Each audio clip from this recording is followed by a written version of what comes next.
In Harbor City, the streetlights bled amber onto pavement still damp from an afternoon shower. For Arya Lark, the city's rhythm was measured in flour, sugar, and the agonizing tick of the clock. At 29, she was a single mother, and her life was a blur of night shifts at the Sugar Finch Bakery and the consuming, brilliant love she had for her son, Milo. He was 6 years old, and he was the reason she pushed through the bone-deep weariness, packing pastries and delivering sweets for high-end events she could never dream of attending. Tonight, that weariness was overshadowed by a frantic rush. A last-minute order had come in, a towering wedding cake for a high-profile charity auction at the Glasshaven Pier. The event was sponsored by the Rourke Meridian Group, a name that hung over Harbor City like a steel canopy, synonymous with untouchable wealth and power. Miles above the pier, in a penthouse office insulated from the noise of the city, Cassian Rourke stared not at the view, but at the polished, empty surface of his desk, to the world. He was the billionaire philanthropist, the reserved, calculating mind behind the Rourke Meridian Group, in the shadows. He was the Don of the Viridian Syndicate, a title inherited and held with brutal, quiet efficiency. His phone, set to speaker, broke the silence. The voice was new, gravelly with ambition. It belonged to the head of the Aquila Union. "We hear you're putting on a party. Rourke, we thought we'd send a gift. We're going to test you tonight in front of all your polite friends. We want to see if the new Dawn bleeds." Cassian ended the call without replying. A public challenge. It was crude. He adjusted the cuff of his left sleeve. Arya's knuckles were white as she gripped the steering wheel of her worn sedan. She navigated the service entrance of the Glasshaven Pier, her car feeling painfully small next to the gleaming black trucks of the other vendors. The air was thick with tension. Men in dark suits, their lapels pinned with the Rourke insignia, were checking manifests with a grim intensity. One stopped her, his eyes scanning her delivery slip before waving her through with impatience. She hauled the heavy, boxed cake onto a trolley, her arms aching. As she maneuvered toward the freight elevator, a second guard, broader and with a sneer already fixed on his face, stepped directly into her path. "Loading bay is closed," he said, the words a challenge. "I have the main auction cake," Arya said, trying to keep her voice steady. "It's for the Rourke Meridian Group." "I don't care who it's for." He jabbed a thumb over his shoulder. "Back of the line." "But they said it was a rush. I have to—" He shoved the trolley. It was not a gentle push. It was a shove meant to humiliate. The box containing the cake wobbled violently. Arya lunged forward, gasping, her ankle twisting as she threw her body weight against the trolley to stop it from toppling over. She saved the cake, but the corner of the box was crushed. Her heart hammered. Adrenaline and fury, a bitter taste in her mouth. She was shaking. She looked at the man, who was watching her with open contempt. From a tinted glass balcony 2 floors up, Cassian Rourke watched the exchange. He saw the guard, a new hire from an external security firm. He saw the deliberate, petty aggression. He saw the woman the baker stumble and nearly fall. He watched her fight to save the box, her body tense. The guard muttered something foul, just loud enough to be heard. "Clumsy idiot. Now get it out of here." Cassian watched her. She didn't cry. She didn't yell. She took one visibly deep breath, her eyes closing for just a second. She straightened her spine, adjusted the box on the trolley, and pushed it past the guard without giving him another glance. Cassian noted the stillness she possessed, the iron control. He filed her face away, unseen by the guards. 2 men in well-tailored suits mingled near the bar, sipping mineral water. They were undercover agents from the Federal Commerce Bureau, a new agency with a mandate to follow the money. They believed the Rourke Meridian Group's legitimate businesses were the world's most sophisticated laundry, and tonight's art auction was the rinse cycle. Arya got the signature, handed off the cake, and ran. She checked her watch. She was late. She had to get Milo from Starling House Daycare. She practically sprinted to her car, her mind spinning. As she pulled onto the main boulevard, she glanced in her rearview mirror. A black, heavily tinted SUV was behind her. It stayed behind her for 3 blocks. When she took a sudden right, it took the same right. Her stomach tightened. She made 2 more quick, unnecessary turns. The SUV mirrored her every move. Then, as abruptly as it had appeared, it sped past her and vanished into the evening traffic. Aria pulled over for a full minute, her hands trembling on the wheel, before driving to the daycare. Back at the pier, the auction was in full swing. Cassian's own head of security approached him, handing over a velvet box, the key for the centerpiece display. "Sir." Cassian took it. He ran his thumb over the wax security seal on the box. It was a perfect forgery, but it was not his. The ridge was a fraction of an inch too high. Someone on his internal team, someone with access to the highest level, had replaced it. Cassian smiled, a thin, cold expression, and slipped the key into his pocket. He would let the traitor think they had won. He would let them take the bait. The first fireworks of the opening ceremony exploded over the water, casting brilliant flashes of red and gold across the pier. In the shadows of the service bay, the rude guard who had hassled Aria was smoking a cigarette. A figure stepped out of an unmarked door. The figure gestured toward the street. "The baker, the one with the cake." "What about her?" the guard asked, confused. "You're going to mark her," the figure said, his voice flat. She was at the freight lock when the seal was swapped. She saw the handoff. Even if she didn't know what she was seeing, the Aquila Union doesn't like loose ends. Aria had barely made it back to the daycare, scooped up a sleepy Milo, and returned him to their tiny apartment before her phone buzzed with an email from the event manager at Glasshaven Pier. Her payment was being withheld. The email was curt, citing a security discrepancy with her delivery. The cake, apparently, had been linked to a breach. Anger, cold and sharp, cut through Aria's exhaustion. They were blaming her. This was the money she needed for Milo's preschool deposit. She bundled a protesting Milo back into his jacket, dropped him at her neighbor's for 30 minutes, and drove back to the pier. Her cheap sedan a stark contrast to the line of limousines now idling by the entrance. She bypassed the service entrance, walking straight through the main lobby. The reception hall was a sea of crystal and silk. She found the event manager, a stern woman with a clipboard near the main ballroom entrance. "Excuse me," Aria's voice was low but clear, cutting through the polite murmur. "I'm Aria Lark from Sugarfinch. You're withholding my payment based on a lie."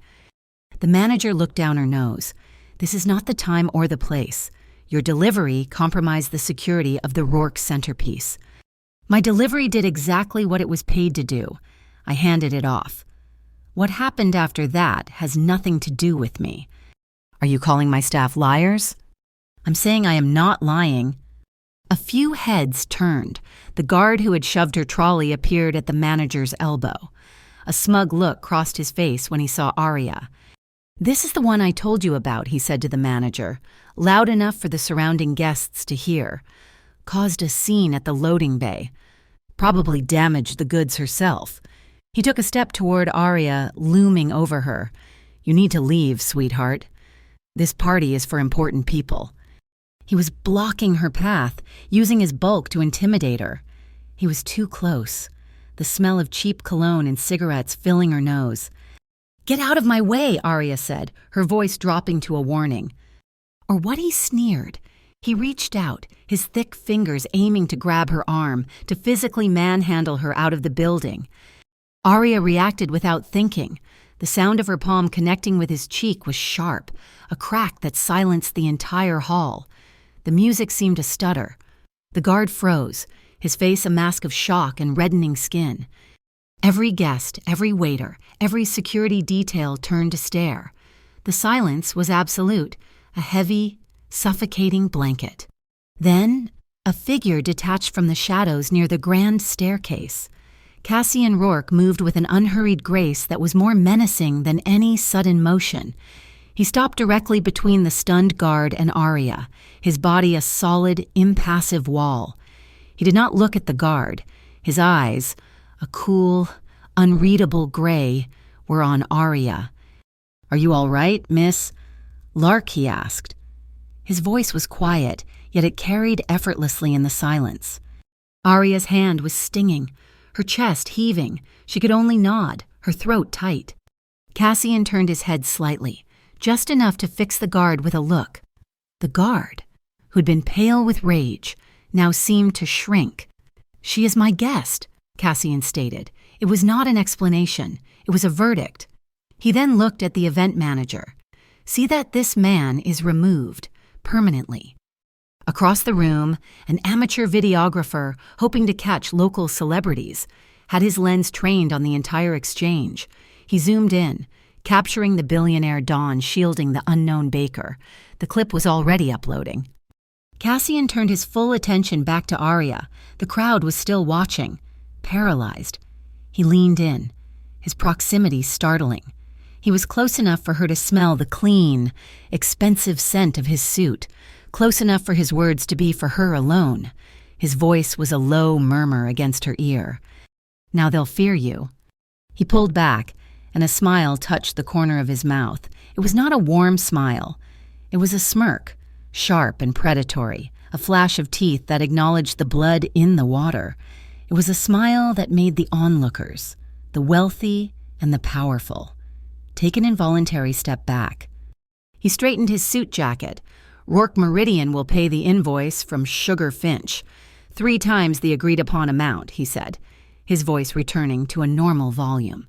"We will also cover any legal expenses you may incur from this evening's inconvenience." Aria found her voice.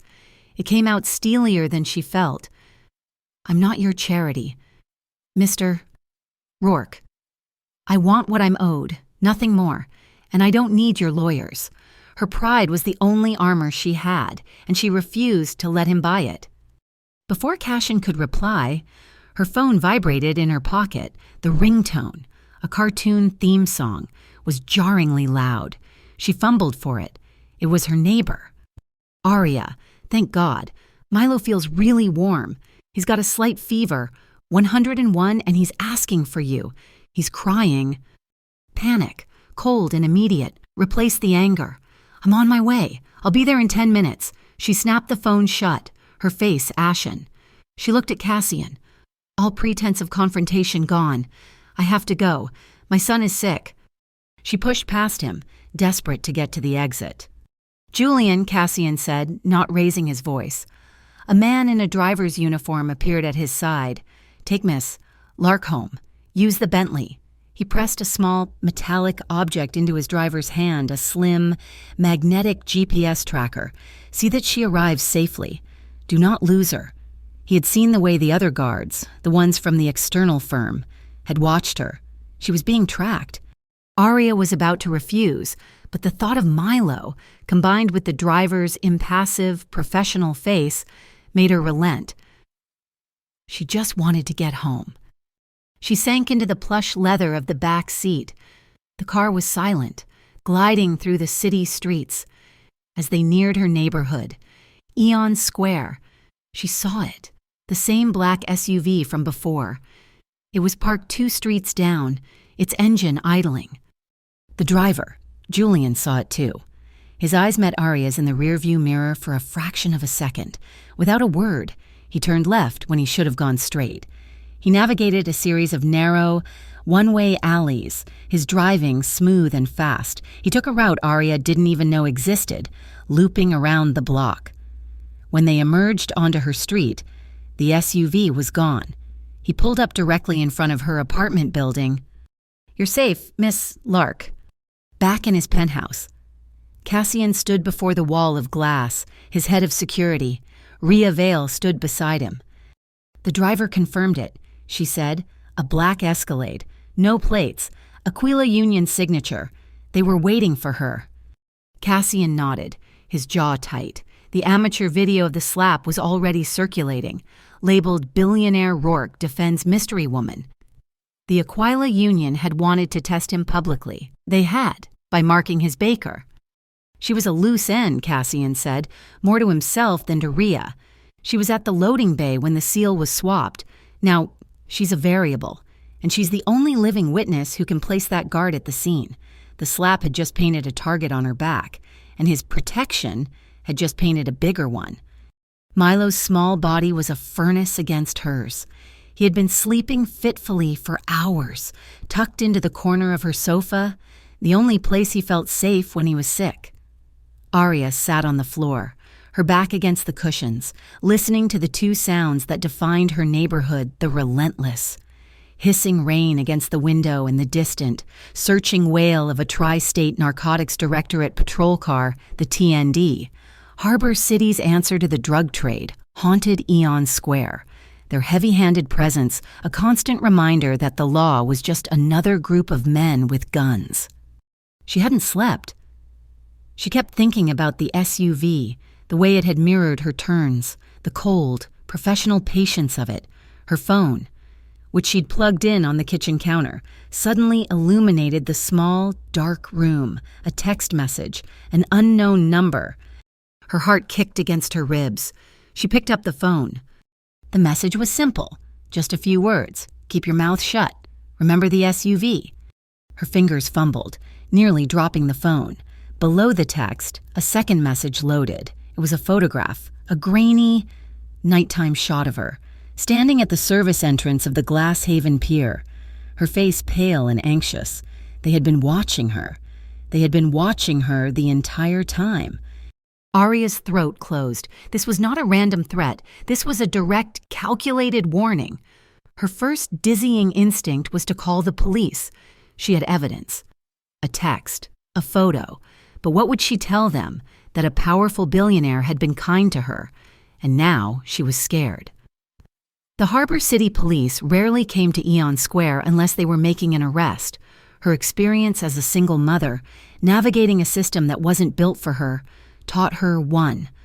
Brutal lesson safety was found in silence. Cops asked questions that could lead to trouble, questions about Milo, about her fitness as a mother. She would not risk that. She would not risk him. With a trembling thumb, she deleted the message. Miles away, in the silent penthouse, Cassian Rourke was not looking at the rain. He was in his office, the only light coming from a massive, high-definition screen. The smooth, complex notes of a vinyl jazz album filled the air, a stark contrast to the scene he was analyzing.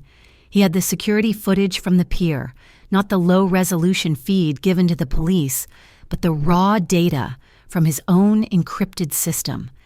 He slowed the footage.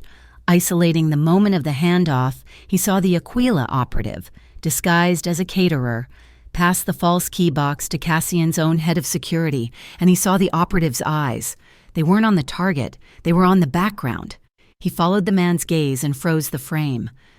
There she was, Arya Lark. She was pushing her cake trolley, her back partially turned, but she was in the operative's line of sight. He had seen her. He had registered her presence in the secure corridor during the exact moment of the breach. Cassian zoomed in, his jaw tightening. The guard she had slapped, he was Aquila, too. His job was to create a public disruption, to draw eyes away from the service corridor during the swap. But Arya's slap, her refusal to be intimidated, had changed the narrative. She hadn't just been a witness. She had inserted herself into the conflict, and Cassian, by defending her, had lit her up like a beacon. He hit the intercom. Rhea, my office. Rhea Vale, his strategist and right hand, entered moments later. She was all business, her eyes sharp. The video of the slap has 250,000 views, she said without preamble. The media is calling her the Harbor City Lioness. Good, Cassian said, not turning from the screen. The Aquila Union wants to silence a witness. They think she is a disposable piece of civilian collateral. We are going to make her the most visible civilian in the city. Rhea waited. I want a civilian shield, Cassian continued, turning to face her. I want the Rourke Meridian Group to publicly champion the Sugar Finch Bakery. I want her story, the single mother fighting against the odds on every news outlet in this city. I want her so tied to my legitimate brand that if she gets so much as a paper cut, the entire city looks to the Aquila Union for answers. You're painting a target on her, Cassian, Rhea argued quietly. I'm putting her in a suit of armor, he countered. They can't get to her in the middle of a media spotlight, not quietly. The next morning, Aria was elbow-deep in dough when a man in a crisp uniform wheeled an enormous arrangement of white orchids and lilies into the tiny sugar finch. The display was so large it barely fit through the door, blocking the front counter. Aria stared at it, her hands covered in flour. "I didn't order this." "Aria Lark," the man asked. She nodded. "It's for you." A thick, cream-colored card was tucked into the leaves. The Rourke Meridian Group crest was embossed at the top. She opened it. "Injustice isn't my style. My apologies for the complications." It wasn't a note. It was a dismissal. It was the billionaire's way of paying her off, of closing the file on the complication she represented. It was for charity. Aria hated charity. "I'm refusing the delivery," she said, her voice flat. "Ma'am?" "Take it back. All of it. I don't have room for it." She watched the delivery man struggle to wheel the opulent display back out to his truck. An hour later, her shop phone rang. "Miss Lark, this is Cassian Rourke." Aria's stomach tightened. "Mr. Rourke, my driver has just returned a small forest to my lobby. I'm told you refuse my apology." "I don't need an apology. Mr. Rourke. And I don't accept gifts from men I don't know. It makes us complicated. I don't want to be complicated." There was a long, heavy silence on the line. "And what do you want?" "Miss Lark." This was her chance. Her one chance. "You want to make this right. Rourke Meridian owns 4 hotels in this city. Their breakfast pastries are terrible. I want the exclusive supply contract for all 4, a public, transparent, legally binding contract. No favors, no special arrangements, just business." The silence this time was shorter, and she could almost hear the smile in his voice. "You don't want to be protected. Miss Lark, you want to be armed. I want to be able to pay my rent, Mr. Rourke, on my own. This contract makes me visible. It makes me legitimate. It makes me someone who can't just be erased. My legal team will have a contract drawn up and delivered to you by 4 o'clock this afternoon," Cassian said. And the line went dead. He respected her boundary. He would not interfere with her life, not unless he was invited. But in the shadows of Harbor City, the Aquila Union had already made their move. They didn't care about contracts or media shields. They needed leverage. They needed to force Cassian's hand. They decided to kidnap the baker. Late that afternoon, just as Aria was wiping down her counters, the bell over her shop door chimed. A woman entered, wearing a bright trench coat and a disarming smile. "Aria Lark, I'm Jules Penn with the Harbor City Journal. I'm doing a story on female entrepreneurs, and I'd love to feature the sugar finch." Aria's guard was up. "I'm not really interested in publicity." "Oh, it'll be great for business," Jules insisted, pulling out a notepad. Her questions started harmlessly, how she started, her most popular items, but then they shifted. "It must have been terrifying. That night at the pier. You were so brave. Did you see anything unusual?" "Anything at all. I heard the whole security team was fired." The questions were too sharp, too precise. "I think you should leave," Aria said, crossing her arms. "Right, of course," Jules said, her smile faltering. She fumbled in her bag for a business card. As she pulled her hand out, a small, laminated ID card caught on the zipper and fluttered to the floor.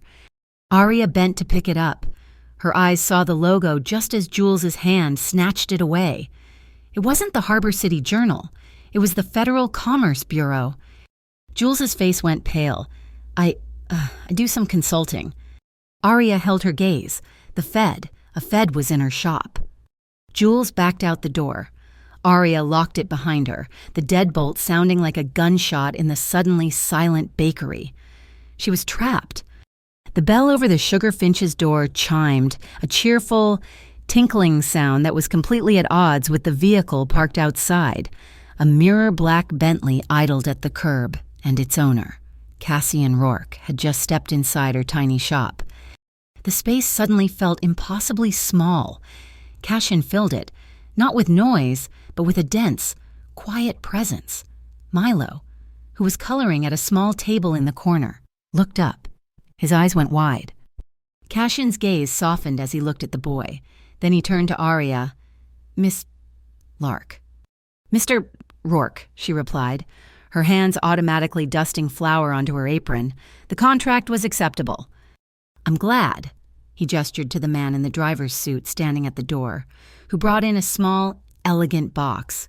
My apologies for the intrusion. This is for Milo. Milo, forgetting he was supposed to be shy, bounced over. Inside the box was a perfect, heavy, die-cast model of the Bentley parked outside. Milo's gasp was one of pure, 6-year-old adoration. What do you say? Milo Aria prompted, her voice tight. Thank you, Milo breathed, already tracing the car's silver grille with his finger. Aria looked at Cassian. She walked to the cash register, took out 3 $20 bills, and walked back, holding the money out to him. I don't accept expensive gifts, Mr. Rourke, for me or for my son. You can take the money, or you can take the car. Milo's face started to crumple, his eyes fixed on his mother's outstretched hand. Cassian looked at the money, then at Aria's unwavering, defiant stare. A slow smile, different from the one at the pier, touched his lips. This one held genuine respect. He took the $60 and tucked it neatly into his suit pocket. Thank you for your business, Miss Lark, he said. One more thing, Aria said, crossing her arms. You are a client. The Sugarfinch is your vendor. That is all we are. Do not get involved in my private life. I respect that, Cassian said, his gaze holding hers. But the world doesn't always respect boundaries. Aria, I'm just the client, but I would advise you to be careful. He nodded to Milo, and then he was gone. The warning proved prophetic. 3 days later, Aria was making her first large delivery to the Rourke flagship hotel. As she turned onto the downtown loop, she noticed a gray sedan in her rearview mirror. It stayed 2 cars back, but it was there. When she exited, it exited. When she changed lanes, it changed lanes. A cold sweat broke out on her neck. She pulled into the hotel's chaotic loading dock, her hands shaking. 2 men got out of the sedan and started walking toward her van. They were not wearing uniforms. Aria Lark, a voice called out, sharp and familiar. Rhea Vale stepped out from a staff entrance, holding a clipboard. You're late. We have to use the freight elevator. The main dock is jammed. She grabbed Aria's arm, her grip like steel, and steered her toward the elevator, leaving the 2 men standing uselessly in the middle of the dock. As the heavy steel doors slid shut, Rhea hit a button for a restricted floor. They were Aquila, Rhea said, her voice low. How did you know? Aria whispered. It's my job to know. Next time, don't stop. Call the number on this card. Rhea pressed a black business card into her hand. It rings directly to me. We got you out this time. Next time. They might not be so polite. That evening, Cassian called. I hear your delivery was eventful. Your woman, Rhea, she was there. Rhea is never anywhere by accident, Cassian said, which is why I'm calling.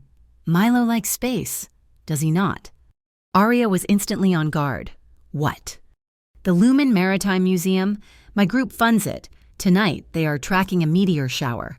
I've arranged a private after-hours viewing on the rooftop observatory, just for Milo, to see the shooting stars. You can bring him, if you wish. It was a test. It was a kindness. It was a manipulation. She hated all of it. But then she pictured Milo's face, his recent obsession with planets. Why are you doing this? Because he's 6 years old, Cassian said simply, and no one should be followed home. 8 o'clock. Julian will pick you up. It's safe. Aria relented, for Milo. The museum was silent and dark, the exhibits like sleeping skeletons. They took a private elevator to the glass roof. The city lights were a carpet of diamonds below, but the ceiling was a vast, open sky. Soft classical music played from hidden speakers. Milo, given a professional telescope to command, was in heaven.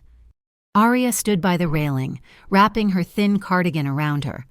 Cassian came to stand beside her, not too close, leaving a respectable distance between them.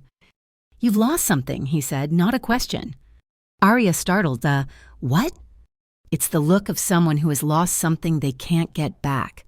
and not something physical, he clarified, his voice quiet. Time, sleep, the belief that things will be okay. I see it in the mirror every morning. She looked at him, really looked at him, for the first time. Not as a billionaire, not as a Don, but as a man. I lost my trust, she admitted, her voice barely a whisper. The idea that if I just worked hard enough, the world would leave me alone. It never leaves you alone, he said. It just changes its reasons for bothering you. Milo suddenly yelled, I saw one a space rock. Did you see it, Mom? Arya and Cassian turned, both smiling. They listened as Milo launched into an elaborate, wildly inaccurate explanation of comets and aliens. Cassian didn't correct him. He didn't try to be a father or even an uncle. He just listened, asking Milo serious questions about which planet the aliens were from, his expression intent for a few brief moments. They felt like a normal group of people. The feeling shattered when she got home. Julian had dropped them off, waiting until they were inside the building. Arya went to put her key in the lock of her apartment. The door was already open a crack. The wood around the lock was splintered. She shoved Milo behind her, her body going cold. Milo, stay right here. She pushed the door open. The apartment was still. Nothing seemed to be missing. Her laptop was there. The small emergency fund she kept in the cookie jar was untouched. But on her kitchen table, a pile of mail she hadn't sorted had been disturbed. An invitation, which had been at the bottom, was now on top. It was for a charity gala for the Harbor Clean Fund. The event, she now realized, was being held at an address known to be owned by the Aquila Union. They hadn't stolen anything. They had just let her know they could. A knock on her open door made her scream. Jules Penn stood there, her press-on smile looking brittle. Arya, oh my God, what happened? I was, in the neighborhood, doing a follow-up on your bakery, the Rising Star. How did you know where I live? Arya asked, her voice flat. Public records. Just listen, was this a break-in? Did you see anyone? Jules fumbled in her bag, pulling out a pen, and just like before, the laminated ID card fell to the floor. This time, Arya didn't pick it up. She just stared at it. Federal Commerce Bureau. You are incredibly clumsy, Miss Penn, Arya said, her voice ice. Or you just think I'm stupid. Jules snatched the card, her face flushing. I don't know what you mean. Arya just looked at her, at the jimmied lock, at the disturbed invitation. Feds, gangsters, billionaires. Everyone was lying. She suspected all of them. She slammed the door in the federal agent's face.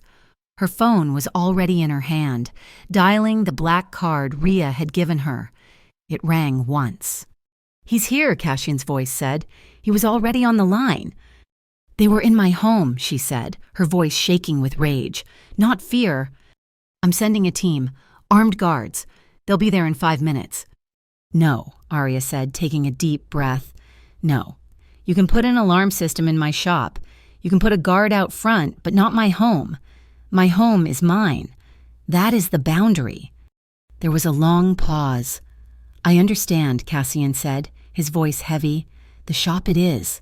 But they will be watching your building. Arya, whether you see them or not. The invitation from the Harbor Clean Fund arrived on embossed cardstock, smelling faintly of expensive ink. It was a formal request for the Sugar Finch to provide the centerpiece dessert for their annual charity gala. Arya held it between her thumb and forefinger as if it were contaminated. She was about to throw it in the trash when her phone chimed with a text from an unknown, encrypted number. The invitation accepted. She stared at the screen. A moment later, a new message. It's Cassian. We will use this to expose the inside man. Take the job. Arya felt a familiar nod of anger and fear. She was being used as bait. She texted back one word, how. The reply was instant. Rhea will brief you. Rhea's plan was audacious, a high-stakes con disguised as catering. The Aquila Union uses these events to move data and money, Rhea explained. Meeting Arya in the back alley behind the Sugar Finch, they're expecting you to be the entertainment. We're going to use you as the delivery service.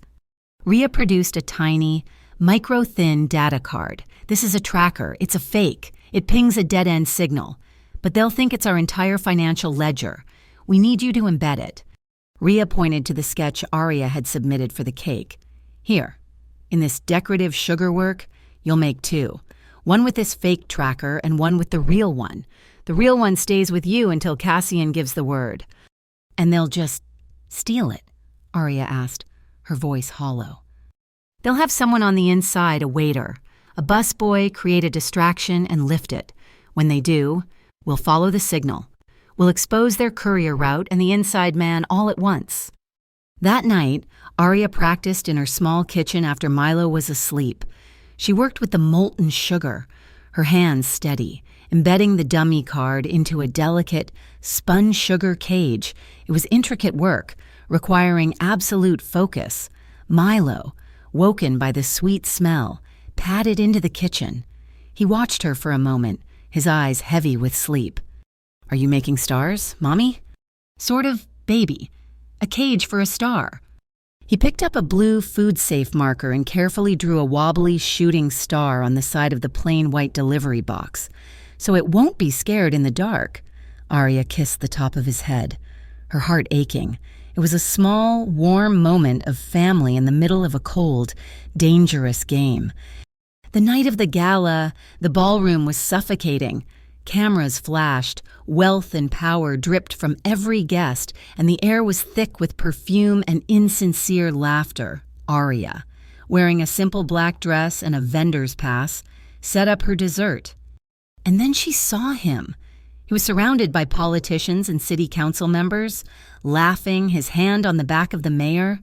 Elias Voss, the name Cassian had mentioned, the leader of the Aquila Union, masquerading as Harbor City's most generous philanthropist.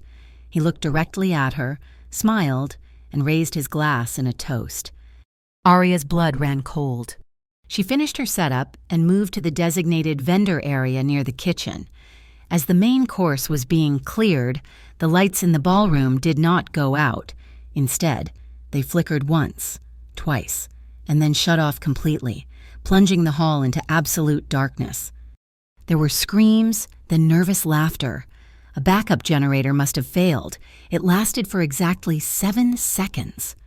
When the emergency lights flickered on, the guests were disoriented, bumping into each other. Aria looked at her cake. It was untouched, but the small, ornate sugar cage she had placed beside it on the platter was gone. A message lit up her phone. Rhea, bait taken. Signal is live. We are moving. From his surveillance van a block away, Cassian watched the tracker move. He's in a service van, heading south. Feral Docks, Rhea, take your logistics team. Lock it down. On it, Rhea's voice crackled. Wait, we've got company. 2 FCB vans are right on our tail. Cassian swore. It's Penn. She must have tipped them. It's a setup. Jules Penn was playing both sides, hoping to catch the Aquila courier and Cassian's team in the same net. Let the feds have the docks. It's a fake lead anyway. Stand down, return to the perimeter. Back in the ballroom, the lights were back on, and the orchestra was playing loudly to cover the disruption. Aria stood alone, her heart hammering. Her part was over. Then her phone vibrated. A new number, a new text. We're with the kid. Aria's vision tunneled. She couldn't breathe. A picture message began to download. It was Milo. He was asleep in his bed, his face peaceful, his favorite stuffed bear tucked under his arm. Leave the gala now. Walk to the north exit. A black car is waiting. If you are not in it in 2 minutes. He wakes up in a warehouse. She was shaking so hard she almost dropped the phone. She hit the speed dial for the black card. Cassian answered on the first ring. They have Milo, she choked out, her voice breaking. They sent a picture. He's in his bed. They're in my apartment. They told me to go. Cassian, they're going to take him. Aria, listen to me. His voice was calm, a blade of steel in her panic. Where is Milo supposed to be? With my neighbor, Mrs. Velez, in her apartment, 10B. Give me 10 seconds. The line was silent, but not dead. She heard the faint click of him on another line. Then he was back. My man at your building confirms, Mrs. Velez and Milo are watching a movie. They are fine. The picture. Aria, look at it. Look closely. She forced her blurry eyes to focus.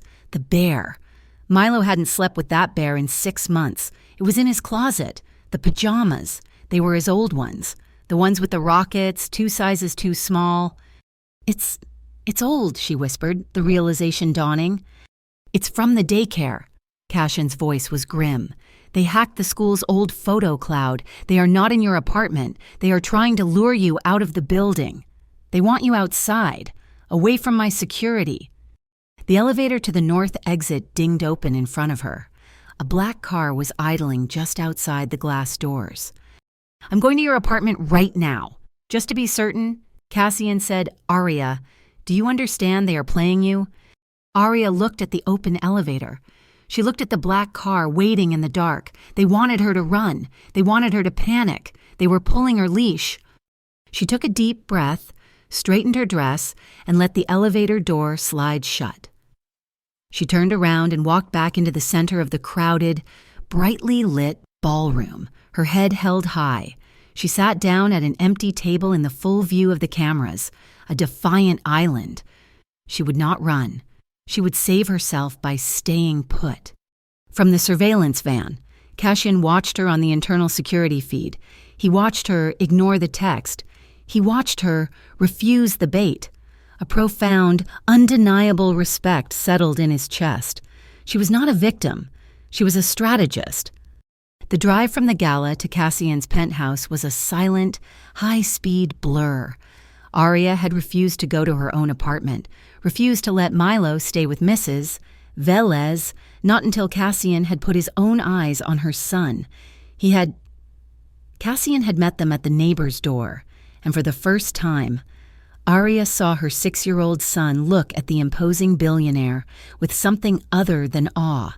He looked at him as a protector. Now, hours later, Milo was asleep in a guest room far down the marble hall, a room larger than her entire apartment, with 2 of Cassian's most trusted men standing guard outside the door. The penthouse kitchen was a vast, sterile expanse of steel and glass, but Cassian had turned on only the small, golden lights under the cabinets. It made the space feel intimate, isolated from the city glittering below. Aria sat on a bar stool, her hands wrapped around a mug of tea she hadn't touched. Cassian leaned against the opposite counter, watching her. He's safe. Aria, they won't get in here. That's not what I'm afraid of, she whispered, her voice rough from the strain. His expression, usually so guarded, softened with confusion. What, then? I'm afraid of this. Of you. She looked up, her eyes meeting his. I'm afraid of being a name in your black book, a complication you have to manage. I've spent my entire life fighting to make my own decisions, to be my own person, and now I'm a pawn. You move me. Aquila tries to take me. I'm just a thing to be fought over. My fear isn't of the Mafia, Cassian, it's of losing my own free will. Cassian was silent for a long time, the only sound the faint hum of the building. He pushed off the counter and walked to her, stopping just in front of her. Then I will make you a promise, he said, his voice low and absolute. I will not manage you. I will not move you. You define the boundaries. I will protect them. That is all. The sincerity in his voice was a physical thing, a warmth that reached her in the cold. The distance between them, which had been a chasm, was now just a few inches of air. She'd spent her life trusting no one, and now she was faced with a man who dealt in shadows, yet had just offered her the one thing she craved: respect. Her hand, which had been trembling, lifted. She didn't think about it. She just acted. She reached out and touched the back of his hand, where it rested on the counter. Her fingers were light, a question. He didn't move, didn't pull away. He simply turned his hand over, palm up, letting her make the choice. Her fingers trembled again, but then, taking a sharp breath, she threaded her hand through his. Her grip tightened, a small, defiant act of trust. He looked at their joined hands, then at her mouth, then back to her eyes. Slowly, he leaned in. It was not the kiss of a conqueror. It was a kiss of inquiry. slow, deliberate, and achingly gentle. It was a question, and she answered by not pulling away. His other hand came up, not to grab, but to rest on her jaw, his thumb brushing softly against her cheekbone. The kiss deepened, but it remained unhurried. It was about the discovery of her, the taste of her, the soft sound of her breath. Aria's free hand came up, not to push him away, but to rest flat against his chest. She felt his heart, a steady, solid thump beneath her palm, a living, real thing. It was an anchor. He broke the kiss only to look at her. Without a word, he cupped his hands under her thighs and lifted her, seating her on the cool marble countertop.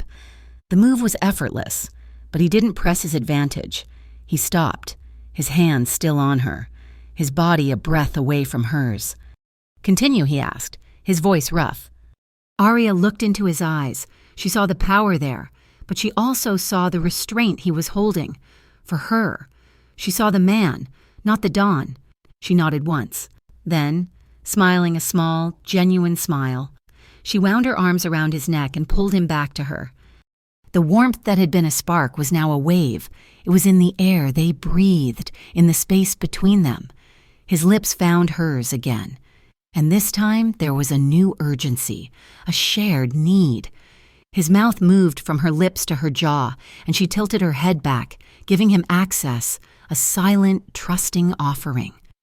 Their clothes remained on, a barrier of civility, but she felt the heat of his body through the fabric. His breaths became shorter, matching hers.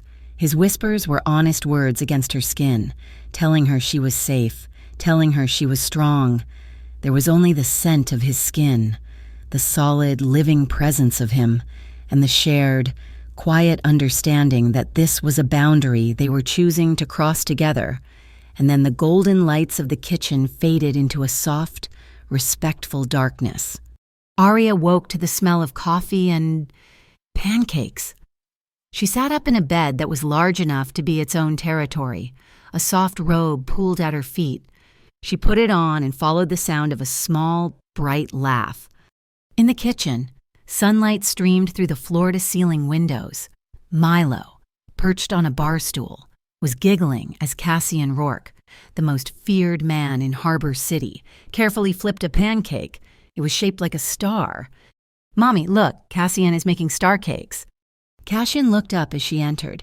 He was in trousers and a simple black t-shirt, his hair slightly damp. He looked domestic. He wasn't trying to be a father. He was just a man, making pancakes for a little boy who liked space. It was a fragile, impossible scene of normality, and it made her heart ache. He poured her a coffee, his hand brushing hers as he passed her the mug. After breakfast, while Milo was watching cartoons, Aria found Cassian on the balcony. "That can't happen again," she said quietly. He turned. "The pancakes. You know what I mean. Us. Not until this is over." She set her terms. "If this is going to be whatever this is, I need two things. First, transparency. No more lies about your business. I need to know what I'm in. Second, and this is the one you don't bend, Milo is never, ever in danger. He's never a part of it. He's never leveraged. The moment he is, I am gone." Cassian didn't hesitate. Agreed. On both. Miles away, Rhea Vale was not looking at pancakes. She was looking at a data stream. "I found her," she said into her secure line. "Jules Penn. She wasn't just working for the FCB. She's been digging into the Viridian data, using the Aquila case as cover. She's playing both sides, trying to get her own payday." Cassian was cold. "Take her off the board." "With pleasure," Rhea said. "Not like that," Cassian interrupted, his voice sharp. He looked through the glass at Aria, who was watching Milo. "Not with blood. I want you to leak her. Send an anonymous tip to her bosses at the FCB. Give them proof that she's been compromising the federal investigation to get to me. Make her a burned pawn. Aquila loses their inside source, and the FCB cleans up its own mess." The meeting took place in a building scheduled for demolition, the air thick with plaster dust. Cassian Rourke stood alone in the center of a vast, empty floor, facing three figures in dark government suits. They were the executive board of the Financial Integrity Commission, a federal entity so discreet it barely existed on paper. You're asking for a temporary legal shield for Rourke Meridian, the lead commissioner stated, his voice flat, in exchange for unverified data on a competitor. I am offering you Elias Voss and the Aquila Union, Cassian corrected him, his voice cool. I am giving you their entire money laundering apparatus routes, accounts, and the politicians they own. All you have to do is follow the map I provide. In exchange, you give my legitimate enterprises the space they need to breathe while you clean the house. You get the win, and I get a quiet quarter. This is vigilantism, Mr. Rourke. This is efficiency, Cassian countered. You've been trying to pin Voss for 5 years. I'm giving him to you in one night. While Cassian negotiated in the world of shadows and steel, Arya was in the world of logistics and flour. She was in Rhea's high-tech office, a place that looked more like a mission control center than a corporate suite. They were reviewing delivery manifests. It doesn't make sense, Arya said, tracing a route on the large smart screen. My contract is for pastries, but I'm being routed with the refrigerated trucks for seafood and produce. Why? Rhea froze, her eyes zooming in on the manifest. Because they're not checking your truck, she said, her voice grim. They're using your legitimate, Rourke-contracted delivery as a cover. Your truck gets waived through security. The refrigerated truck, which is running with you, is carrying Aquila's hardware. They're piggybacking on your clean signature. Arya looked at the calendar. The Mercy Row Art Parade. It's next week. They're using it as cover for a major exchange, aren't they? Rhea nodded. It's their biggest move of the quarter. Then we change the route, Arya said, her mind working with the same precision she used for complex recipes. We don't just expose the route, we become the route. I'll make the gala cake. We'll say it's a donation from Sugarfinch, but this time, we put a real tracker in it, not a data chip, a thermal marker, something that shows heat, something they can't just wipe. She looked at Rhea. I'll hide it under a layer of fondant. They'll never find it until it's too late. The Federal Commerce Bureau, now reeling from the internal investigation into Jules' pen, was desperate for a clean win. Cassian, through a cutout, fed them the new plan. The FCB agreed to provide semi-public cooperation. They would secure the perimeter of the art parade, a visible presence that would force Aquila's delivery team to stick to their one pre-planned route. The day before the parade, Arya's shop phone rang. She answered, expecting a supply order. Miss Lark, Elias Voss. The voice was smooth, like oil over gravel. Arya's hand tightened on the receiver. You've been causing a stir. Little Baker, I admire that. I admire enterprise. So, I'm going to make you an offer. He paused. The Harbor Clean Fund is prepared to grant the Sugarfinch a lifetime endowment. Whatever you need, new equipment, a larger space, a new apartment for you and the boy. Consider it a gift for your silence. He was offering to buy her, to put her and Milo in a gilded cage.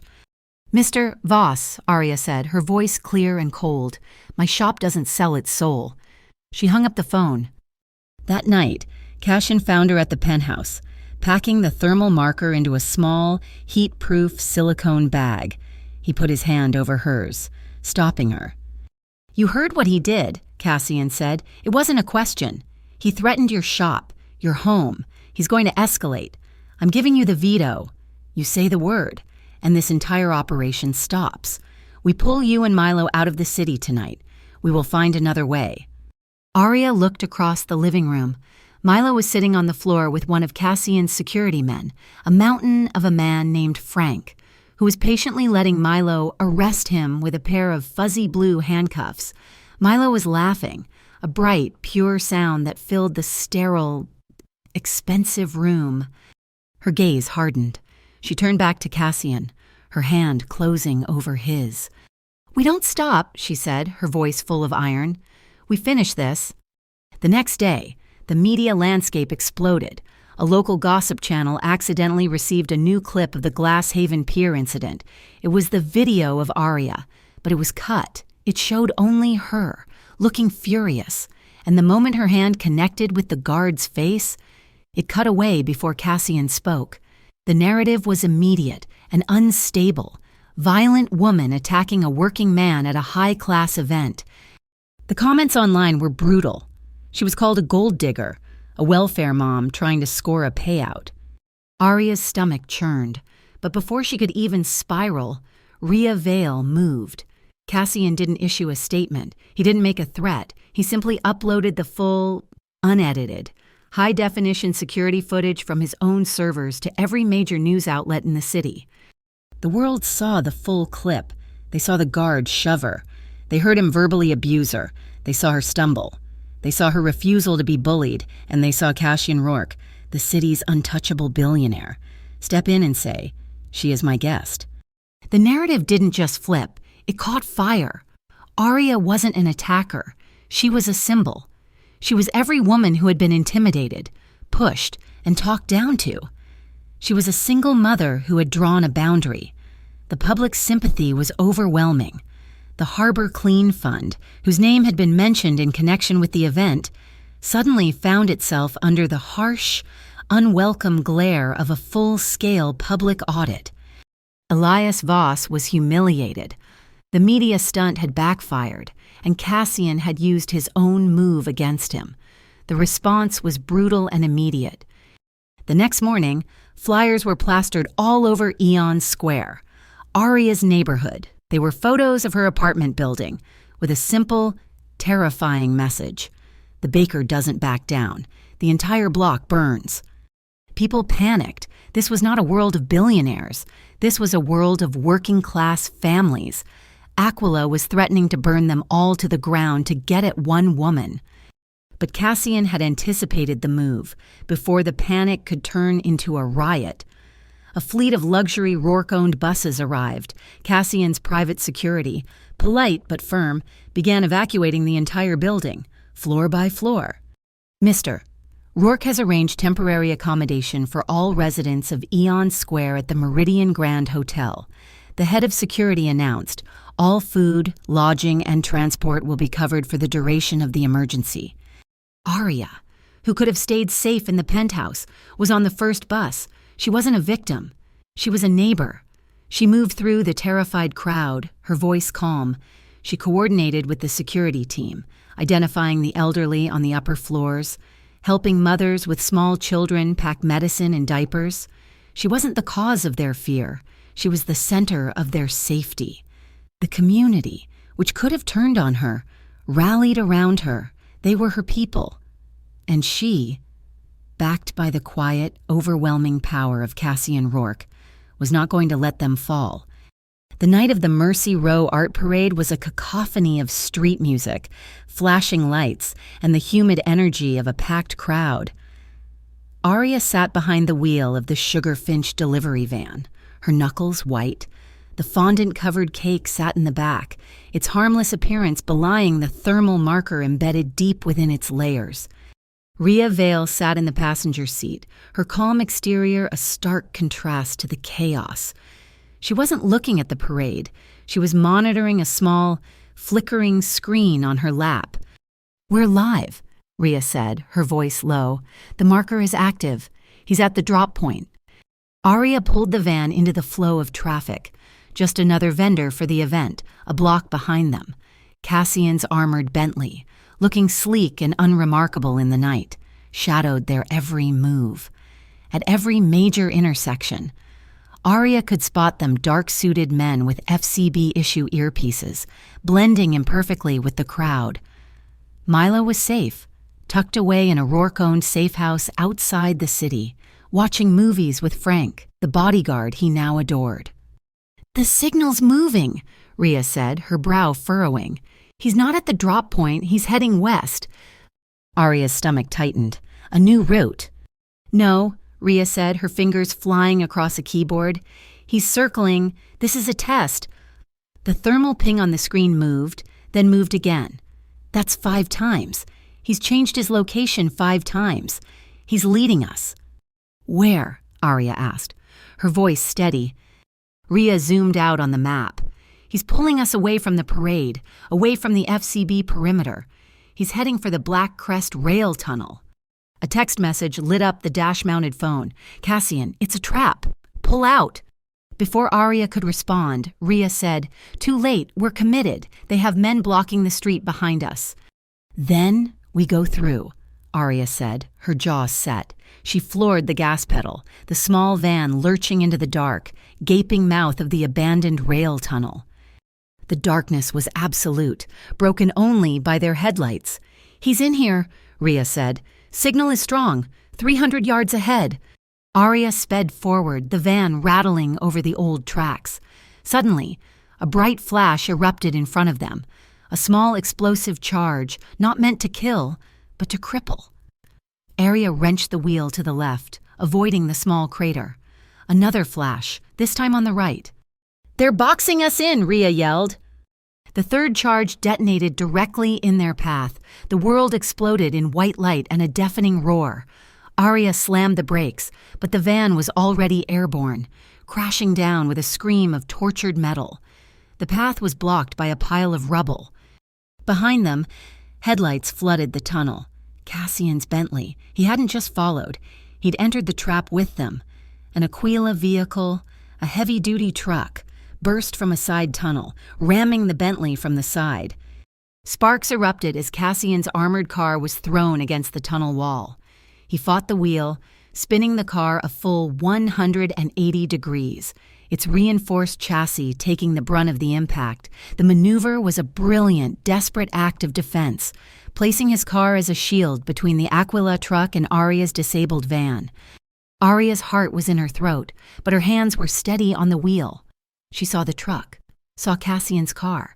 She saw Rhea deploying a small, wasp-like mini-drone that shot from the van's broken window, zipping past the fight and trailing a thin, chem-luminescent green smoke. It was marking an escape route through a ventilation shaft. "The FCB is on the far end," Rhea said, "but they're blocked. We're on our own." The fight outside the van was brutal. Cassian's men, exiting the Bentley, were now in a close-quarters firefight with the Aquila team.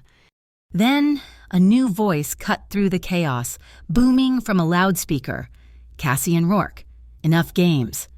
On a platform above the tracks, illuminated by a single harsh spotlight, stood Elias Voss. He was not alone.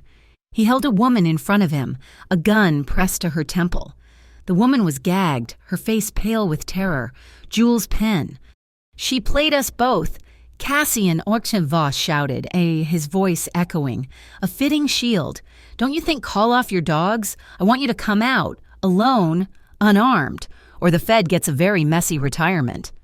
Cassian emerged from behind the Bentley, his hands raised, palms open. His suit was immaculate, untouched by the chaos. He walked calmly into the center of the spotlight, his face a mask of cold indifference. "You're a predictable man, Elias," Cassian said, his voice carrying. "And you're a fool," Elias laughed. "Coming here for a baker. Even a billionaire knows fear. I see." "He's not the only one who came," one new voice said. Elias spun. Arya stood on the roof of her own van, her face smudged with soot. In her hand, she held a portable loudspeaker, one that had been packed for the art parade, and it was on, broadcasting every word. Her phone pressed against its microphone, streaming the audio live. "The whole city is listening." "Elias," Arya projected, her voice, amplified, shaking the tunnel. Tell them about the Harbor Clean Fund. Tell them how you used it as a front." Elias's face contorted with rage. "You stupid—" He never finished. A new set of headlights flooded the tunnel, this time from behind Elias, a second Aquila team. "Boss," one of them shouted, "the feds are coming. We have a new offer, a bounty on Rourke. They'll pay double if we bring him in. Not you." It was a double cross. Elias's own men, drawn by the live stream and the promise of capturing a Dawn, were there to seize the opportunity. Chaos erupted. The new team opened fire on Elias. Elias's guards fired back. It was a three-way war. Cassian moved in the first second. He wasn't running to his car. He was running to her. He grabbed Arya, yanking her from the roof of the van and pulling her into a shallow alcove in the tunnel wall, shielding her with his entire body as bullets ricocheted off the brick. The noise was deafening, the air filled with smoke and the smell of cordite in the tiny, cramped space. Arya was pressed against him. He was a solid, warm wall of protection. He looked down at her, his eyes searching hers, asking the question he couldn't speak. She didn't flinch. She didn't cry. She just held his gaze, her hand gripping the front of his suit. It was not a gesture of fear. It was one of solidarity, complete, absolute trust. Then, as suddenly as it began, it was drowned out by a new sound, a dozen high-pitched sirens. The FCB, guided by Rhea's drone, had found a way in. They swarmed the tunnel from both ends, their tactical gear and superior numbers overwhelming the fractured Aquila teams. "Drop your weapons on the ground, now!" Cassian and Arya watched as gunmen were thrown to the ground, their hands cuffed. The FCB had captured almost all of them, including a badly wounded Jules Penn. But Elias Voss was gone. Cassian spotted the movement, a small, iron service hatch in the floor. Thrown open, it led down to the old, forgotten subdocks. Elias had escaped. The penthouse was silent, a fortress of glass suspended above the wounded city. The chaos of the Black Crest tunnel felt a lifetime away. Though it had only been hours, Cassian had brought Arya and Milo straight here, to the one place he knew was impenetrable. They found Milo in the vast living room, not watching cartoons, but sitting cross-legged on the floor with Frank, the bodyguard. They were folding paper boats, a small fleet of them. From the pages of a discarded financial report, Milo was happy, chattering away, completely oblivious to the war that had just been fought for him. Arya felt her knees go weak with a relief so profound it was almost painful. Later, after Milo was asleep in his secure room, Arya stood by the window, a glass of water in her hand. The bay was a sheet of black ink. On the television, muted on the wall, a news anchor was detailing the catastrophic collapse of the Harbor Clean Fund. The live feed showed FCB agents carrying boxes of evidence out of the organization's headquarters. The chyron beneath read that the Rourke Meridian Group had, in a stunning act of philanthropy, set up an indefinite support fund for the displaced residents of Eon Square. Arya looked at the screen, then at Cassian, who was watching her. "You knew," she said. "It wasn't an accusation, just a statement of fact. You always had a way out. You built a firewall." "My father," Cassian said, his voice quiet, "believed that the Viridian Syndicate should control the city through fear. He dealt in drugs, in human misery. He turned the name Rourke into a shadow.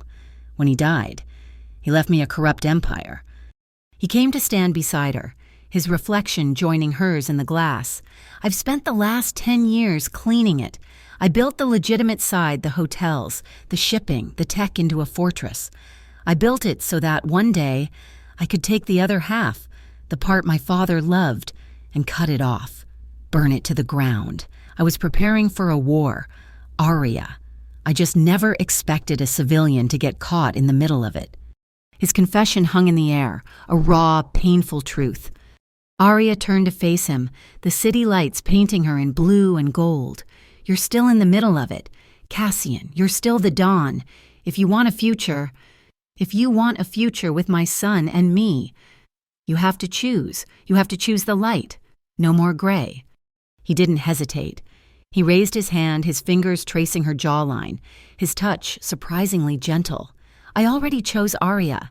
I chose the night at the pier, when I saw you refuse to be broken." The moment, fragile and clear, was shattered by the chime of the elevator. It was Rhea. Her face was grim, her usual calm replaced by a cold fury. "We have a problem," Rhea said, striding into the room. Elias escaped because he was warned. The double cross in the tunnel was a mess, but he had an exit route that the FCB didn't know about, one that wasn't in the schematics I had. He had help from inside. "Inside," Cassian's voice went flat. "I've been running the logs.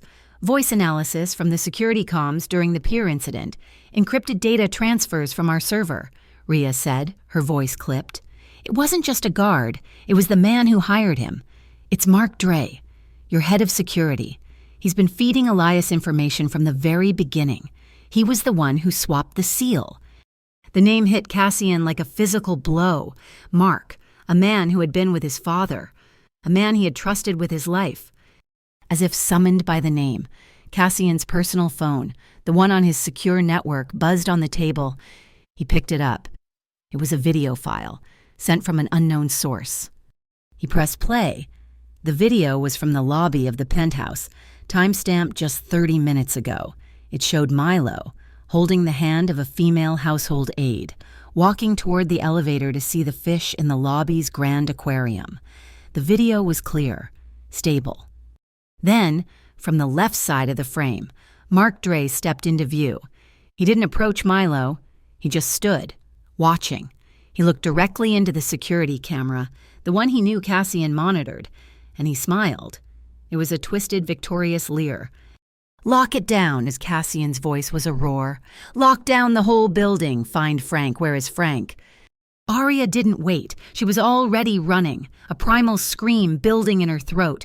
She sprinted down the hall, shoving past security men who were scrambling at Cassian's command. She burst into Milo's room. He was there. He was safe. He was sitting on the bed, looking confused. "Frank went to the bathroom," Milo said, his voice small. Aria grabbed him, pulling him into an embrace so tight he squeaked. She buried her face in his hair, shaking, her heart a wild bird in her chest. He was safe. Cassian and Rhea entered the room behind her. Cassian was pale, his fury a palpable, vibrating force. Frank was there, his face ashen. "Sir, I just stepped out for a minute. It wasn't you," Rhea said, her voice cold. She was looking at the small table by the door. A simple, white envelope rested on the polished wood. It hadn't been there a minute ago. It was addressed to Cassian. He tore it open. The note inside had only 3 words. "Don't trust Rhea." The air was sucked from the room. The betrayal was a razor, and now it had a new, impossible edge. Mark Dre, the proven traitor, was pointing the finger at his most trusted lieutenant. Cassian's gaze lifted, slowly, to Rhea.